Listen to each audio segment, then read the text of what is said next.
Good morning. My name's Fred. My wife Joyce and I have been members here for almost 10 years. I wasn't from a Christian family. In fact, I had never once been to church prior to my 16th birthday. From very young, I began to steal money every week and was wild, rebellious, and violent. As I reached my teens, I physically attacked my elder brother and both my parents. A friend recruited me for his under-18 football team, which had a loose link to an Anglican church. When I also attended their youth club, I was told their rules meant I had to go to church once a month. There was a joint youth meeting with another church. After 3 or 4 months, I began to sense my need. And one Sunday a talk was given on the conversion of Saul of Tarsus, showing how the future Apostle Paul realized neither he nor anyone else is good enough. We all need forgiveness. Late that evening, I knelt alone in my room at home and pleaded with God to change me. It was on 26th of February, 1956, precisely 67 years ago.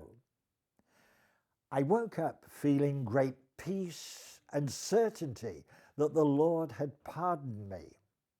A major part of the Christian faith is about what the Savior does invisibly on the inside of us. Some might think it is just psychological, but I was transformed without even making any effort. A couple of weeks after, I became aware that I'd stopped losing my temper and stealing. Within months, I knew I wanted to serve the Lord. However, in time, I understood that Jesus is our boss. He decides what we do.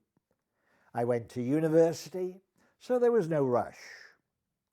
In April 1959, the same Bible phrase came to me 4 times in a dramatic way. God said to Abraham in Genesis 12, verse 1, "Go to a country that I will show you." I felt sure I was going to be sent abroad somewhere and prayed as to where. Another 3 months later, I was reading a Christian book with just a page and a half about Spain. It stated the right-wing dictatorship there imposed almost total restriction on evangelicals. I stopped and said a short prayer. "Lord, if you want me to go to Spain, I'll go." I was about to carry on reading when I felt electricity shooting through my body. Simultaneously, I heard distinct words in my head. "You go to Spain." For about 10 minutes, it was an overwhelming emotional experience. Before I collected myself, I prayed, "Lord, I believe what you've said, but I expect you to confirm this in some way." He did, in convincing fashion. So I spent 4 years preparing to go. In the summer of 1963, aged 24, I felt the time had arrived. So I prayed, "Lord, I don't want to hang behind, but I don't want to rush ahead either. If you want me to go now, give me half a crown as a sign." In case you don't know, that was a British coin, and I've got one here to show you. It was 2 shillings and 6 pence, the 1/8 part of a pound, equivalent to 12.5p. What happened a fortnight later came after 3 days of prayer and fasting. At the close of a prayer meeting, a godly lady came up to me. She placed into my hand half a crown, just exactly as I'd prayed a fortnight before. How cool was that?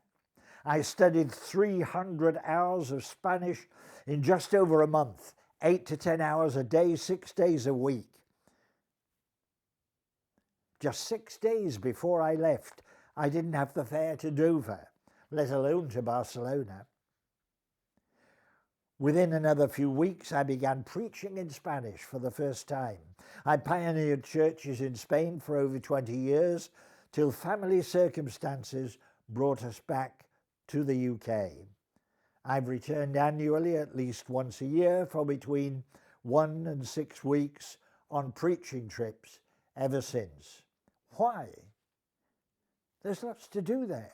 It's still one of the least evangelized nations on earth.